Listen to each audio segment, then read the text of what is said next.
오늘 나눌 말씀의 제목은 지혜를 팔아 부유함을 사다입니다. 솔로몬의 부유함에 대한 이야기가 굉장히 자세하게 그리고 또 굉장히 장황하게 언급되어 있는 것들을 봅니다. 대표적인 몇 가지 것들을 살펴볼 텐데, 먼저 연간에 세입된 수입으로 세수가 금으로 20톤쯤 됐어요. 금 1kg짜리는 한 6, 7천만 원 정도 하거든요. 지금 시세로. 왜 집에 가면 왜 장롱 밑에 이렇게 긁으면 하나씩 나오는 거 있잖아요. 1kg짜리 바 이런 거 이렇게 장롱 밑에 하나씩 이사 갈 때 찾아지는 거, 그런 것도 하나씩 있는데, 이게 20톤이 1년 동안 솔로몬이 거둔 세금의 양인 겁니다. 국가의 재정이니까 이게 얼마나 많은지 지금은 잘 가늠이 되지 않지만, 금이 여러분 지금이 더 귀할까요? 3,000년 전에 솔로몬 때에 더 귀할까요?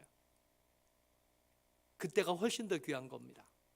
왜냐하면 지금 금을 채굴할 수 있는 기술이 훨씬 더 발전했거든요. 옛날에 제가 고등학교 다닐 때쯤만 해도 한참 TV에서 그런 거 뉴스에 많이 나왔었어요. 이제 한 50년만 지나면 우리가 캔에서 쓰고 있는 원유가 바닥이 날 거다. 그래서 그때가 되면 에너지 위기가 훨씬 더 심각해질 텐데, 그것에 대한 대안으로 원자력을 필요하고 풍력이나 태양력이 필요하다, 이런 얘기 우리가 고등학교 다닐 때 많이 들었거든요. 근데 요즘 그런 얘기하는 사람 아무도 없어요. 갑자기 없던 기름이 나타난 게 아니라 기름을 채굴할 수 있는 기술이 엄청나게 발전한 겁니다. 그때는 기름이 있는 걸 알아도 이걸 캐낼 기술이 없어가지고, 혹은 돈이 너무 많이 들어서 타산성이 맞지 않았던 거예요. 그래서 그 기름은 있는데 있는 것으로 여기지 못하던 거. 근데 지금은 세일가스라 그래서 옛날에는 기술이 없어서 못 캐던, 혹은 기술이 있어도 너무 비싸서 안 캐던 기름을 이제는 옛날에 금을 캐던 기술보다 훨씬 더 쉽게, 훨씬 더 싼 가격의 기름을 캐낼 수 있게 됐대요. 그래서 옛날보다 산유량이 하려고만 하면 훨씬 더 많이, 훨씬 더 안정적으로, 훨씬 더 오랫동안 쓸 수 있는 기름이 있답니다. 대신 안 캐는 거예요. 기름값 조정을 하냐고. 지금 금이 훨씬 더 싼 겁니다. 훨씬 더 쉽고 훨씬 더 많이 구할 수 있는 게 지금의 금인 거예요. 3,000년 전에 금 20톤은 지금 금 20톤하고는 비교가 안 될 만큼 더 큰 가치가 있을 수밖에 없는 겁니다. 매년 그 금을 20톤씩 국고에 쌓을 수 있는 부유함이 솔로몬의 치세 때에 있었다는 거예요. 외교를 통해서 얻은 예물이 그 재정의 아주 중요한 부분을 차지했습니다. 스바 여왕이 가져왔던 금이 4톤이었어요. 예물로 가져온 게 4톤이었대요. 여러분, 4톤, 그러니까 이게 솔로몬 이야기 읽다 보면 금이, 이 말씀에도 써 있지만 은은 귀하지 않고 금만 귀했다, 그러니까 이게 감각이 없어지는데, 요즘 뉴스 들으면 어떤 놈이 횡령한 돈이 얼마랍디다 뭐 이런 얘기 듣는 거하고 똑같은 거예요. 명절 때 고속도로 통행비가 무료였다면서요. 무료였잖아요. 그 무료인 명절 도로교통비로 들어오지 않는 수입이 3,800억 쭉 된답니다. 그러니까 단위가 너무 크니까 이게 감이 안 오는 거예요. 금 4톤을 예물로 싣고 왔어요. 요즘 같은 트럭이 있었던 것도 아니고 수레에 실어서 예멘이었을 거라고 생각이 되는데, 그 먼 길을 사막을 지나서 금 4톤을 들고 온 사람들이 있었다는 겁니다. 그게 제일 많았으니까 그것보다 못한 예물들이 많이 들어온 거죠. 솔로몬의 주요 수입 중에 하나가 무역을 위한 통한 수익이었습니다. 다시스의 배가 있었어요. 다시스까지 왕복하는 지중해 연안을 돌아다니면서 무역하는 배들이 솔로몬에게 있었습니다.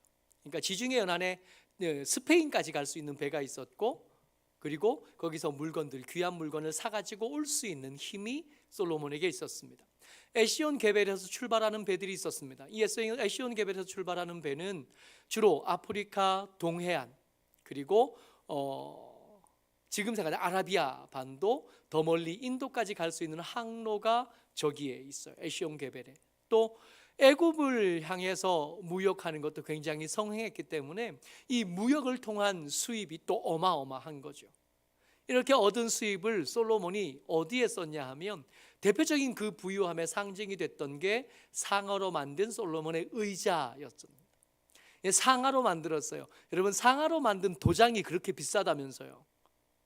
요즘엔 그런 얘기, 도장을 잘 안 쓰니까 요즘에는 인증서를 쓰지 도장 찍을 일이 별로 없잖아요. 그래서 별로 이게 도장 얘기를 잘 못 듣는데, 저 어릴 때마다 해도 그랬어요. 우리 저 고등학교 졸업할 때 담임 선생님이 도장 하나씩 파서 선물로 줬던 기억이 있습니다. 그 도장 중에 최고가의 도장은 상아로 만든 거죠. 코끼리의 어금니로 만든 거. 근데 그 조그만 거 만드는 데나 쓸 이 귀중품을 의자 만드는 데 썼대요. 층계가 6계단이나 위에 있고 그 층계 위에 이제 의자가 있는데 그걸 상아로 만들었고 그걸 정금으로 입혀놓은 의자. 뒤에는 둥근 머리가 있었고 팔걸이 양쪽에는 사자가 있었는데 이 큰 사자 2마리 외에도 올라가는 계단 6개 양쪽에 2마리씩, 그러니까 사자가 14마리가 거기 앉아있어요. 이거 상아로 만들었대. 대표적인 사치품 였던 거예요. 근데 이런 걸 만들어도 그렇게 흉이 되지 않을 만큼 부자였다는 겁니다. 금으로 만든 방패가 있었어요. 큰 방패가 200개였고 작은 방패가 300개였는데 이게 큰 방패가 금이 6.8kg, 작은 방패가 금이 1.7kg, 그게 200개, 300개. 여러분, 금으로 만든 방패예요. 화전을 막는 데 도움이 될까요? 금이 진짜 금인지 아닌지 알아보는 방법 있잖아요. 우리가 아주 과학적이고 아주 정밀한 측정 방법이 있는데 뭐냐면 이게 깨물어 보는 거예요. 이게 아주 과학적인 방법. 이게 과학적으로 얼게 들어가면 이게 정금, 순금인지 우리가 아는 거죠. 이빨로 깨물어도 흠집이 나는 게 금이에요. 화살로 쏘면, 칼로 치면 이거는 싸울 때 쓰라고 만든 게 아니라 의전용입니다. 폼으로 쓰는 거예요. 폼으로 쓰는 거. 그러니까 솔로몬이 이만큼 부자였다고요. 그리고 또 하나 오늘 살펴본 게 병거와 마병입니다.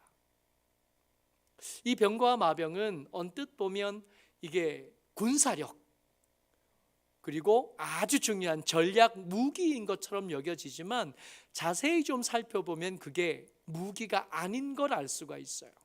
말씀 같이 읽어봅니다. 10장 26절 먼저 같이 읽지요. 시작. 솔로몬이 병거와 마병을 모음에 병거가 1,400대요 마병이 12,000명이라 병거상에도 두고 예루살렘 왕에게도 두었으며, 이 병거와 마병을 솔로몬이 열심히 모았는데 어느 정도나 모았냐면 병거가 1,400대만큼 있었고요, 마병이 12,000명 있었답니다. 그러니까 이 병거는 아무나 모으는 게 아니에요. 이걸 조종하려면 실력 있어야 되고 우리가 자동차 운전하는데도 면허가 있어야 되잖아요. 이 자동차는 기계라서 우리가 원하는 대로 갑니다. 우리가 운전이 미숙해서 사고가 날 수는 있지만 운전이 미숙하지만 않다면 우리가 원하는 대로, 우리가 바라는 대로, 우리가 조작하는 대로 정직하게 움직여요. 그런데 말은 그렇지 않잖아요. 이거 살아있는 거는 얘 컨디션에 따라 달리는 속도가 다를 거고 얘 성질을 잘 모르면 운전 못할 겁니다. 그러니까 이 마병은 이 말을 다루는데, 그리고 이 말이 끄는 전차를 다루는데 아주 숙련된 사람이어야 되는데 이 사람들을 가르쳐야 되고 훈련시켜야 되고 이 사람들을 유지해야 되는, 먹이고 입히고 또 마병인데 전차병인데 남들하고 보병하고 똑같이 입힐 수 없잖아요. 표신하게 입혀야 될 테고 표신하게 먹여야 될 테고 표신하게 관리해야 되는데 그 사람들 숫자만 12,000명. 여러분, 우리가 어디 가려고 여행을 가고 어떤 소풍을 가고 이런 거 계산하다 보면 제일 핵심은 몇 명이냐예요. 뭘 먹을 거냐보다 몇 명이냐가 훨씬 중요해요. 사람들이 줄 숫자가 작으면 웬만큼 비싼 거 먹어도 표시 안 나요. 12,000명입니다. 그리고 이 병거라는 게 부피가 커서 아무데나 그냥 두지도 못해요. 성이 필요한 거예요. 성이 필요하고 그 성에 훈련된 병사들, 그 일만 하는 전용 병사들이 12,000명이나 있어야 되는 거예요. 아, 군사력이 강해졌겠구나. 문제는 이 이스라엘이라는 나라의 지형이요, 우리나라도 그렇지만 이스라엘은 더해서 산지가 거의 대부분입니다. 평지라고 해봐야 이스라엘 평지, 그리고 우리가 사론 평지라고 알고 있는 그 지중해 연안 쪽밖에 없어요. 거기서는 병거가 쓸만할 텐데 거기를 제외하고는 거의 다 이 병거가 다닐 만한 길도 없고 병거가 다닐 만한 평지도 없어요. 이게 빛 좋은 개살군 거예요. 게다가 이게 전투력이 되지 못하는데 비싸기는 또 엄청 비싸요. 10장 29절입니다. 같이요. 시작. 애굽에서 들여온 병거는 한 대에 은 600세겔이요 말은 한 필에 150세겔이라. 이와 같이 헷사람의 모든 왕과 아람 왕들에게 그것들을 되팔기도 하였더라.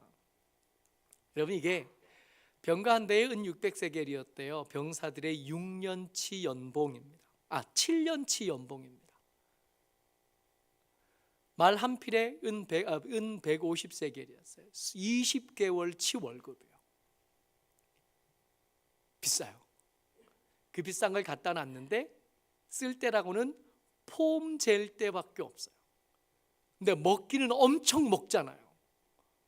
이 말이 그 근육질의 그 말 근육이 풀 먹어서 되는데, 여러분, 이스라엘 백성들의 원래 주 수입원은 양 키우고 염소 키우는 거예요.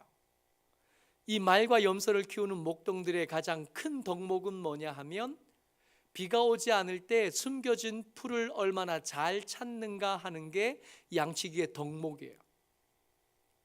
근데 말이 1200대, 1400대의 병거에 필요한 말들이 2마리씩 혹은 4마리씩이었을 텐데 그 말들에게 1년 내내 풀을 먹이려면 정작 살찌워야 되는 양과 염소는 굶주릴 수밖에 없어요. 아니면 그 풀도 해외에서 수입을 하든지 뭐 다른 수를 찾아야 되는 거예요. 이거는 그야말로 돈 먹는 하마인 거예요. 근데 이것은 군사력을 강화하는 게 아니라 나라 사람을 축내는 거고, 상아로 만든 보자처럼 폼을 위해서 만든 금방패처럼 대표적인 솔로몬의 사치품이었고, 그래서 이 사치품은 사기도 하고 팔기도 하는 상품 그 이상의 가치가 없는 것, 그게 이 병거와 마병인 겁니다.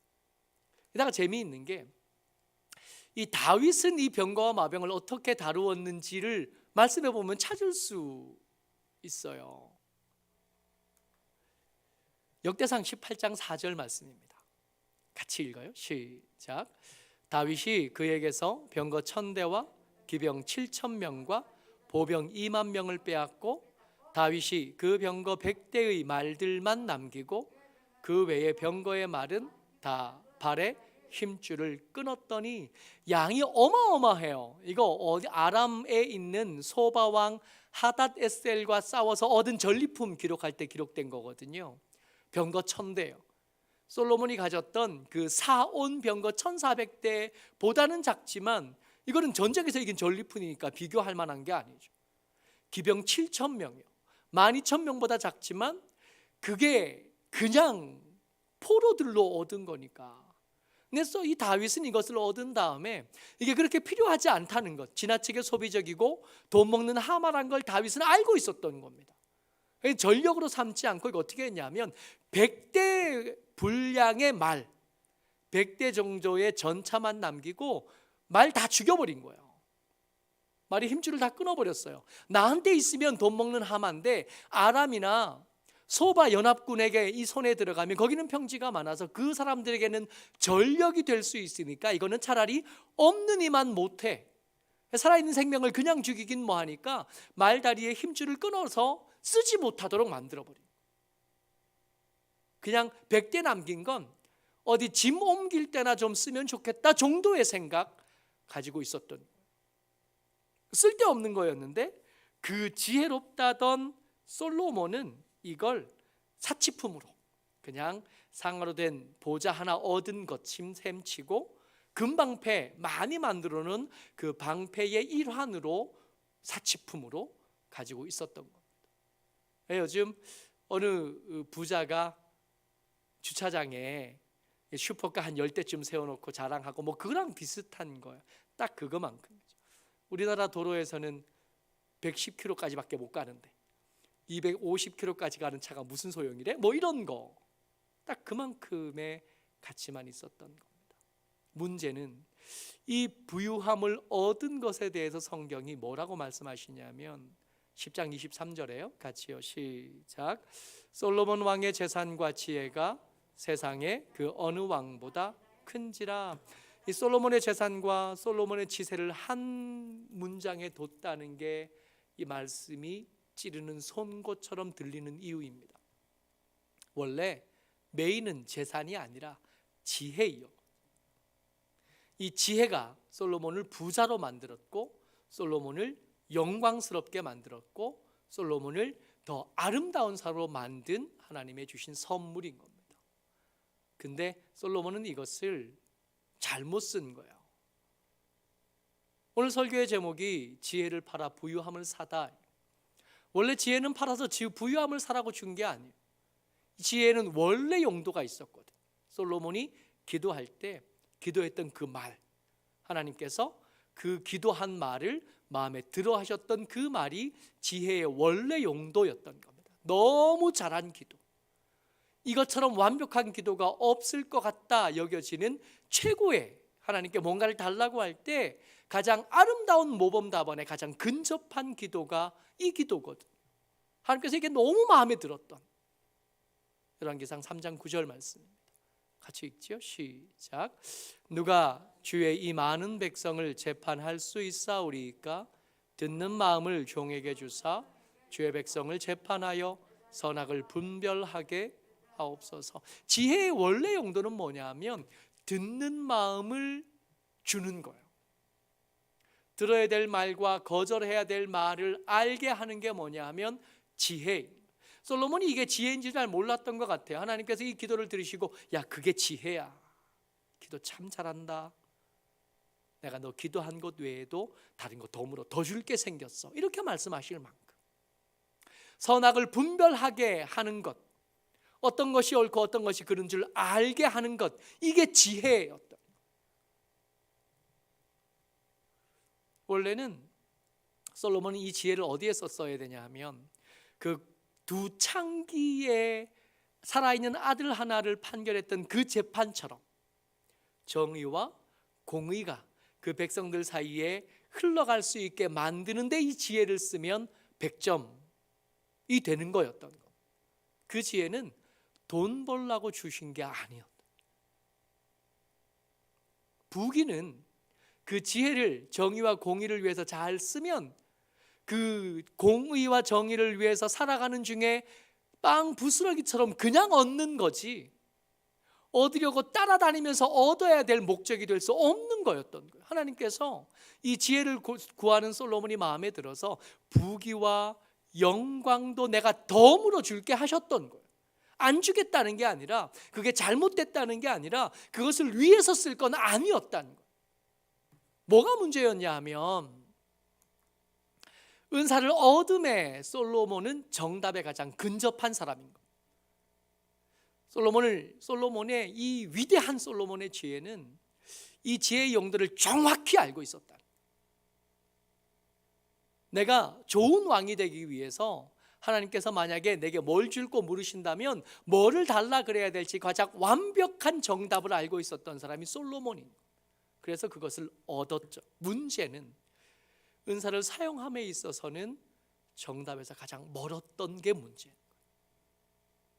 하나님께서 주시는 은사에는 원래의 용도가 있었던, 은사가 선물인 건 맞는데 이 선물이 우리에게 도착할 때까지는 가장 아름다운 모습으로 왔으나 이게 우리 안에 있을 때 어떤 경우는 귀하고 아름답게 쓰여지지만 하나님께 선물 은사가 우리에게 와서 잘못 사용되어지면 인생을 망치게 하는 요망한 것이 되기도 하는 것. 은사 때문에 망하기도 하는, 은사 때문에 인생을 실패하는 사람도 얼마든지 있는데 그 중에 대표적인 사람이 솔로몬인 겁니다. 그러니까 어쩌면 어떻게 하면 더 많은 은사를 얻겠나? 어떻게 하면 더 좋은 은사를 누리겠나? 많은 은사를 가지겠나? 이게 아닌 겁니다. 겉보기로 볼 때는 솔로몬은 굉장히 성공한 왕입니다. 큰 나라 만들었고 부유한 나라 만들었고 그 상아로 만든 금보자를 자기 아들에게 물려줄 수 있어. 그 많은 방패 그대로 물려줄 수 있어. 그 병거들 물려줄 수 있어.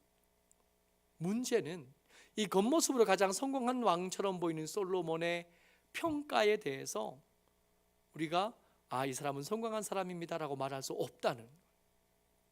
하나님께서 은사를 주셨는데 그 은사를 잘못 썼어요.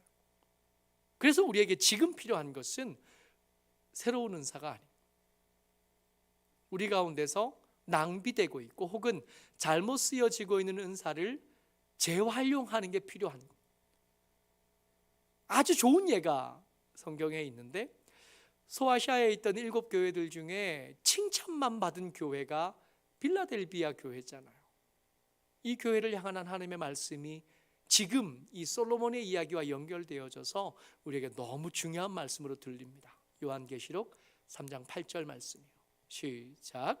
볼지어다 내가 내 앞에 열린 문을 두었으되 능히 닫을 사람이 없으리라.